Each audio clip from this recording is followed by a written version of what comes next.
Bonjour tout le monde, bienvenue chez moi. En fait, pas vraiment chez moi, on est dans la forêt des fromages faciles. Dans cette forêt-là, vous allez voir, on peut faire plein de choses, des fromages qu'on pourrait qualifier de débutants qui demandent un peu moins d'ingrédients, un peu moins de technique, un peu moins de matériel. Le fromage halloumi, qu'est-ce qui en fait un fromage débutant? C'est simple, on n'a pas besoin de ferment. C'est les cultures bactériennes qui habituellement vont coloniser le fromage, le transformer, l'affiner et tout. Pas besoin de ça pour l'halloumi, ça vous fait un ingrédient de moins. Vous aurez besoin par contre de présure pour faire coaguler votre lait. La présure, ça peut vous faire peur comme mot, c'est qu'on n'en entend pas souvent parler quand on ne fait pas de fromage, bien entendu. Ça n'entre dans aucune recette de cuisine, mais c'est un ingrédient qui est disponible, accessible sur Internet de nos jours. On peut tout commander, se faire livrer à notre porte.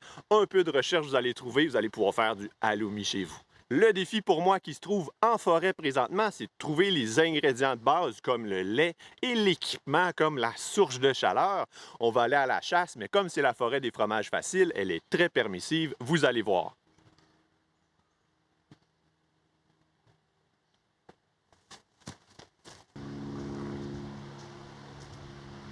Hey, qu'est-ce que tu fais dans la forêt des fromages faciles, toi?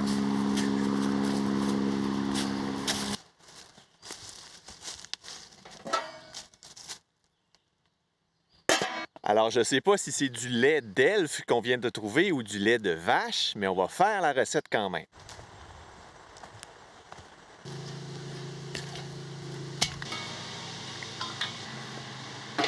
La première étape va être de chauffer notre lait à 32 degrés Celsius. Si vous utilisez une source de chaleur qui peut être assez vive comme moi, mettez-la au minimum où vous allez brûler le fond de votre chaudron. Ça va donner un goût au fromage. Et une autre façon pour éviter de brûler son lait, c'est de le brasser à l'occasion. Ce que j'aime bien faire de mon côté, c'est un tourbillon à l'intérieur.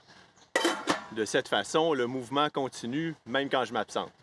En ingrédient optionnel, on peut ajouter du chlorure de calcium qui va nous permettre d'avoir un caillé plus ferme et qui va mieux résister à nos coups de cuillère. On va le diluer au préalable dans un peu d'eau non chlorée. Cet ingrédient, vous allez pouvoir le trouver aux mêmes endroits où vous allez acheter votre présure, vos moules à fromage par exemple. Et on brasse 1 minute pour qu'il soit bien incorporé. À 32 degrés Celsius, on va couper le feu ou le retirer du feu. Ah, là, je monte le feu. On baisse le feu.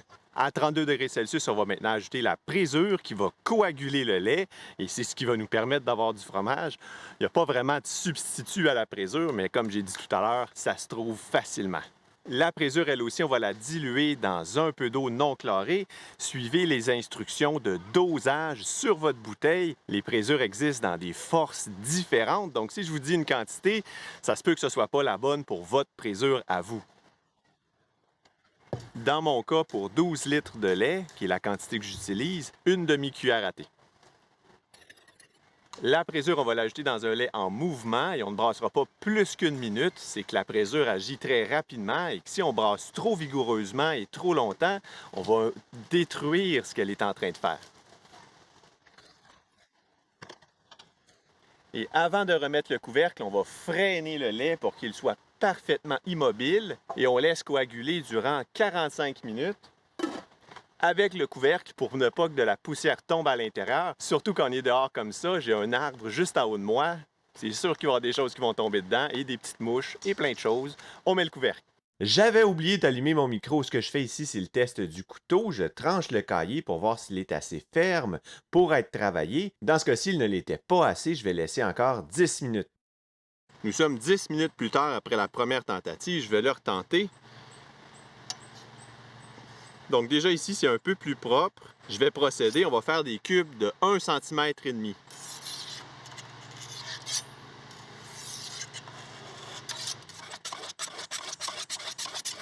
On le fait dans un sens, puis dans l'autre. À présent, nous avons des colonnes, on veut des cubes. Alors, je fais des coupes à 45 degrés comme ça. J'essaie de repasser dans mes traits. Mais ici, en plein soleil, c'est très difficile de voir mes traits, donc je fais de mon mieux. Et mon couteau ne se rend pas jusque dans le fond de mon chaudron.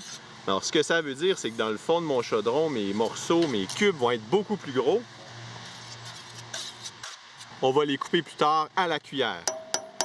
À présent, je vais laisser cicatriser mes cubes durant 10 minutes. Ça va les rendre plus résistants plus tard lorsque l'on va brasser avec notre cuillère.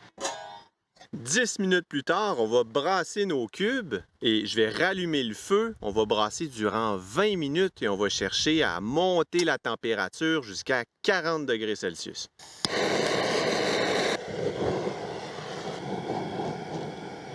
Donc, au début, brasser très doucement, c'est encore fragile.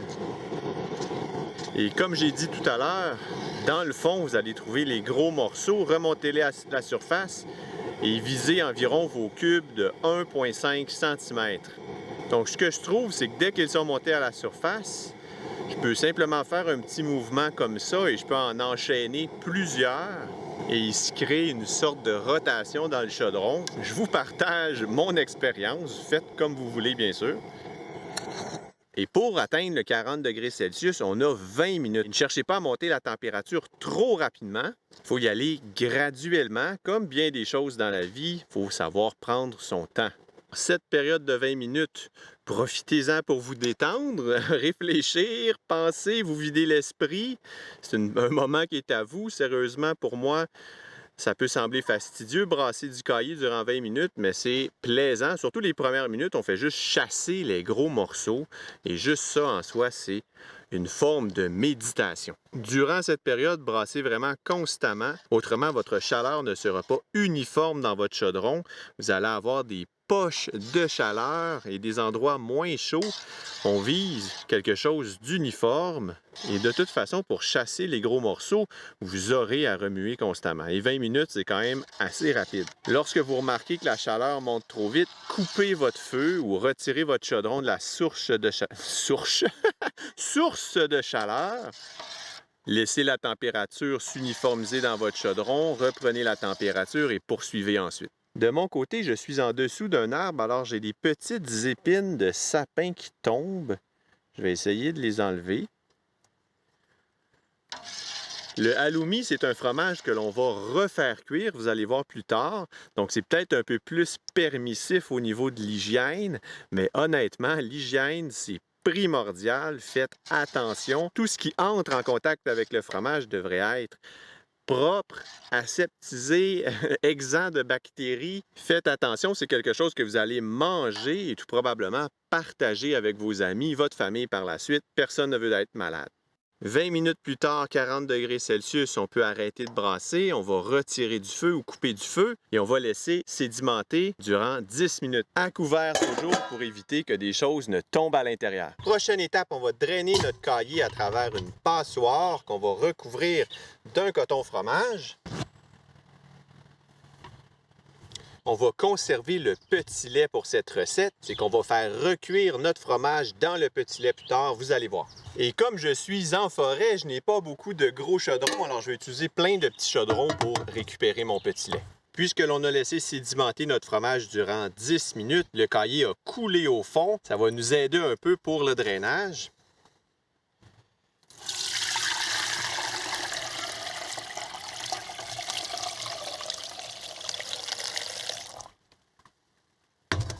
Juste voir si je déborde. Non, il m'en reste encore un peu.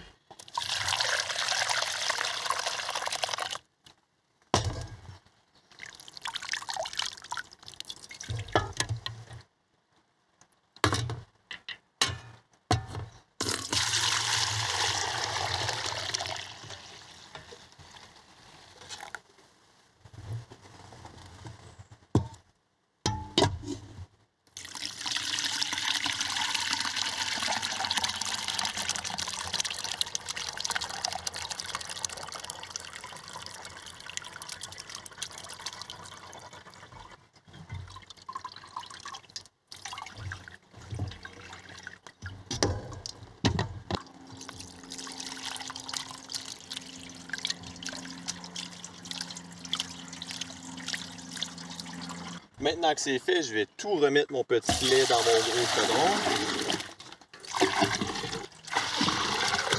Pour la prochaine étape, on va utiliser une planche à découper. On va déplacer notre fromage. On va faire des nœuds aux quatre coins comme un baluchon. Et voilà. On va essayer de positionner le nœud de notre baluchon à l'extérieur du fromage parce qu'on va mettre une deuxième planche à découper par-dessus et que si notre nœud est sur le dessus, ça va laisser une marque. Ce n'est pas grave comme tel, mais si on peut l'éviter, on va le faire. Et on va positionner notre deuxième planche à découper sur le dessus et mettre un poids. Alors, de mon côté, je vais mettre des bouteilles d'eau, c'est ce que j'ai sous la main. L'important, c'est l'équilibre. Et voilà. Je vais laisser ces bouteilles durant 10 minutes. Dans 10 minutes, je vais venir retourner le fromage en dessous, remettre des poids, les mêmes poids, mais cette fois-ci, je vais les laisser durant 20 minutes. Très important, profitez de ce moment pour chauffer votre petit lait jusqu'à 90 degrés Celsius. 10 minutes plus tard, on enlève les poids. On retourne le coton fromage. Et on remet les poids. On se revoit dans 20 minutes. Donc, de mon côté, j'ai un peu dépassé ma température. Et comme vous pouvez voir sur le dessus du petit lait, on commence à observer une formation d'écume. En fait, si vous ajoutez une source acide comme du vinaigre ou du jus de citron, vous pourriez faire de la ricotta à partir de votre petit lait. Pour ceux qui aimeraient voir comment faire, je vous mets une vidéo qui va vous expliquer comment. 20 minutes plus tard, j'ai un peu réarrangé la disposition de mes bouteilles pour maintenir un meilleur équilibre. On enlève tout ça. On enlève notre planche. On va défaire notre nœud. Vous voyez qu'est-ce que je vous disais à propos de laisser votre nœud sur le côté. Vous pouvez sans doute faire encore mieux que moi. C'est que le nœud va laisser une empreinte dans le fromage et les traits de coton fromage aussi également.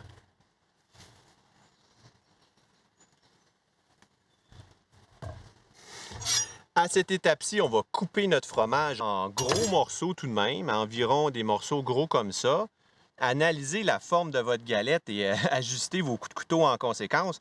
Vous voyez qu'est-ce que je visualise de mon côté. Je vais le faire de cette façon. Et voilà. Pour vous donner des dimensions plus précises, je vous dirais que c'est environ 10 cm par 10 cm. Prochaine étape, et c'est vraiment cette étape qui fait du halloumi le roi des fromages à griller, on va le plonger dans notre petit lait à 90 degrés Celsius. Faites attention, c'est très chaud. Et on va laisser notre fromage à l'intérieur durant 20 à 45 minutes jusqu'à temps qu'il flotte à la surface, en fait. Et s'il flotte avant ce temps, par exemple parce qu'il y avait des bulles d'air à l'intérieur qui le font remonter à la surface, dépendamment de quel poids vous avez appliqué sur votre fromage, personnellement, je laisse au minimum 20 minutes dans le petit lait chaud pour qu'il cuise et qu'il résiste bien à la cuisson plus tard. Initialement, lorsque vous allez mettre vos morceaux de fromage dans votre petit lait, ils vont couler dans le fond. Et ce que vous ne voulez pas, c'est qu'ils soient trop près de la source de chaleur. En étant collés sur le fond, ils risqueraient de coller sur le fond. De temps à autre, avec votre cuillère, venez les remonter, les remettre en mouvement. Ça va les empêcher de coller dans le fond. 20 minutes plus tard, mes halloumi flottent. Je vais les retirer du feu.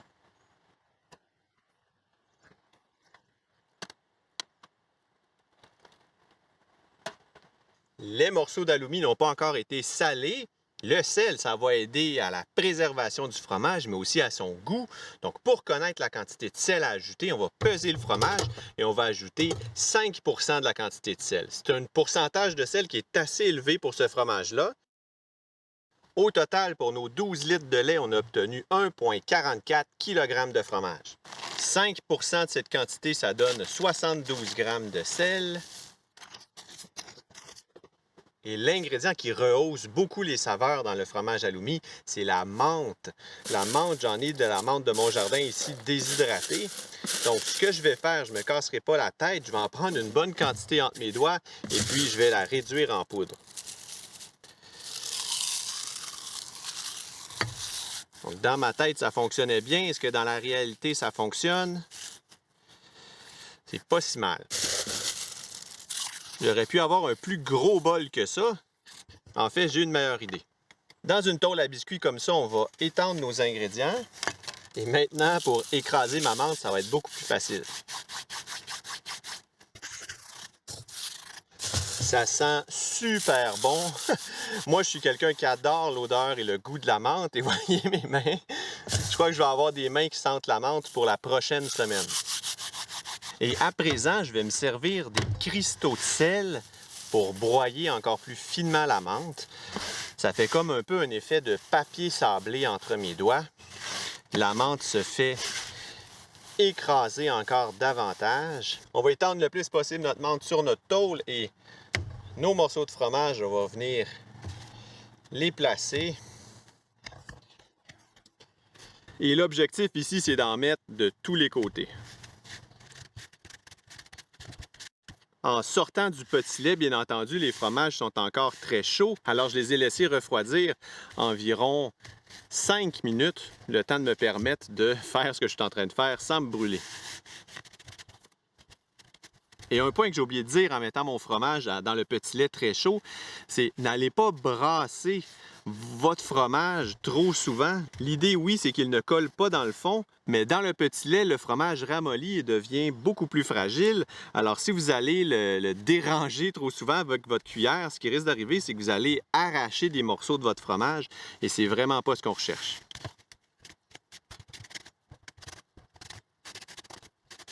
Dans ma première vidéo sur la halloumi, j'avais vraiment pulvérisé en poudre ma menthe et c'était beaucoup plus facile à appliquer. Ici, c'est des morceaux plus grossiers et ça m'empêche un peu de les intégrer au fromage. Ils adhèrent moins bien. Contrairement à d'autres fromages, aucun affinage est requis. On pourrait le manger dès maintenant, mais le sel est encore beaucoup en surface. Si vous lui laissez 24 heures, le lendemain, le sel va avoir un peu mieux pénétré la pâte du fromage et son goût sera plus uniforme. Pour sa conservation, je vais les placer au réfrigérateur normal de ma cuisine à environ 4 degrés Celsius.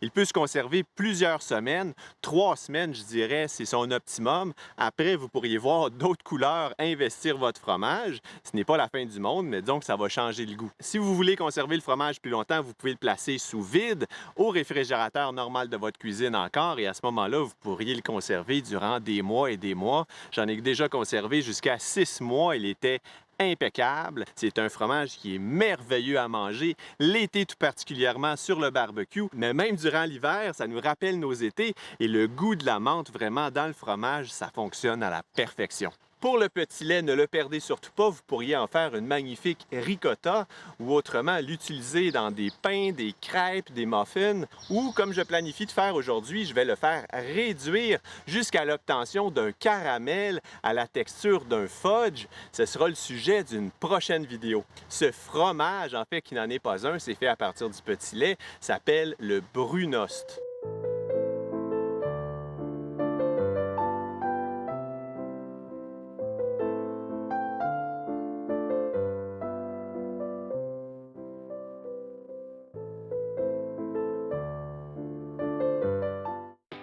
Si, comme moi, faire du fromage à la maison et marcher en forêt vous intéresse, je vous mets 2 vidéos juste ici. On se retrouve de l'autre côté. Je suis certain que vous allez apprendre quelque chose de nouveau. D'ici là, tout le monde, prenez soin de vous. À la prochaine et bye bye!